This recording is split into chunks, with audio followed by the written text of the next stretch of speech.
On a beautiful summer day in Selma, Alabama, Orion Williamson enjoyed a lazy sunny afternoon with his family on the front porch of his farmhouse. Little did he know, in a very short time, his life on Earth was about to end. But it would not end in a normal way. He would not die of a heart attack, suffer an injury, or get trampled by his horses. It was 1854, so even treating illnesses and accidents during that time was not that great. Medicine in that era was in its infant stage compared to present day. Also, our understanding of time and space was not that well known back then either.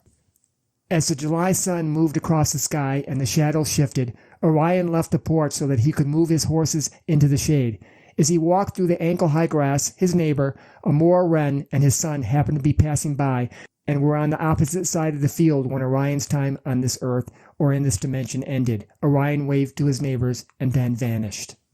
When the neighbors and Orion's family went to the spot where he disappeared, they found a small patch of grass missing. Later, a few hundred volunteers, along with dogs, searched the field well into the night. They found no sign of Orion.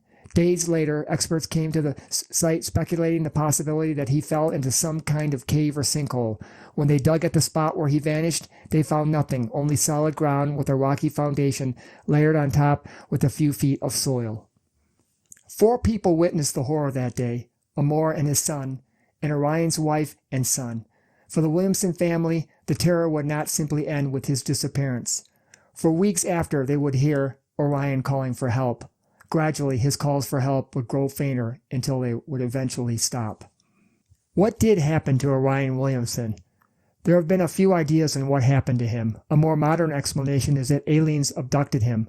Scientists of his day speculated that he may have stumbled into a rare spot of universal ether, lasting only a second, destroying all the matter in his body. Even during that time, in the mid-1800s, others speculated that he did pass into a parallel world. The parallel dimension idea seems to be the best theory, if you could call it a theory, since there was no flash of light, no rush of air, or nothing that looked like a doorway to another world. There simply was nothing. If Orion did enter a parallel dimension, what is it like there? Maybe this question should not be asked, since he was calling for help for weeks after. It sounds like this parallel world is not a happy place.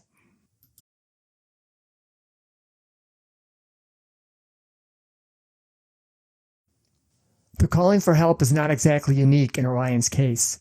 Nearly 25 years later, it would happen again. It involved a 16-year-old boy who lived in Quincy, Illinois. His name, Charles Ashmore. On a cold day in November of 1878, he went to get water from a nearby well. He never returned. There were footprints in the snow, but they stopped. When Charles vanished, there was no witnesses to the event, but for months after, his voice could be heard calling out for help. It seemed like his voice came from nowhere and from everywhere. It too became faint and eventually stopped by the middle of the next summer.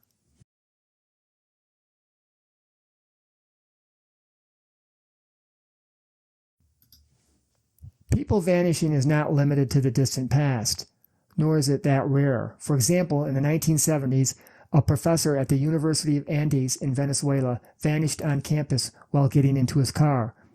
With the car door open, he waved at some students and then entered the vehicle. He closed the door, and that was it. The car never moved. It was empty. This incident was reported in one of the largest Venezuelan newspapers.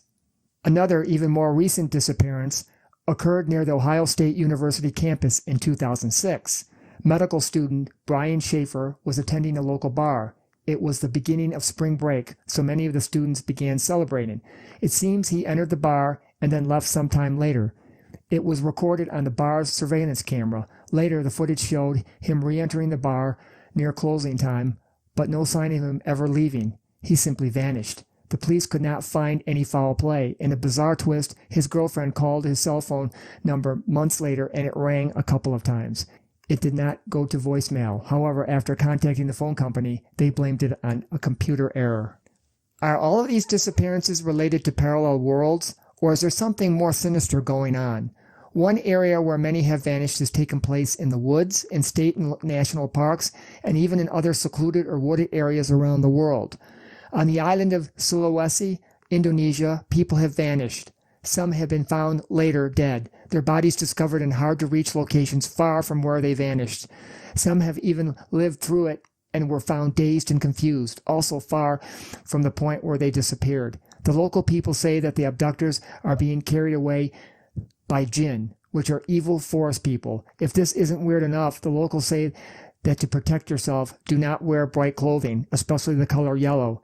Individuals that wear black or gray should be protected or overlooked by the evil people. There also have been many stories similar to Indonesia taking place in the forests of the Northwest throughout the United States and Canada.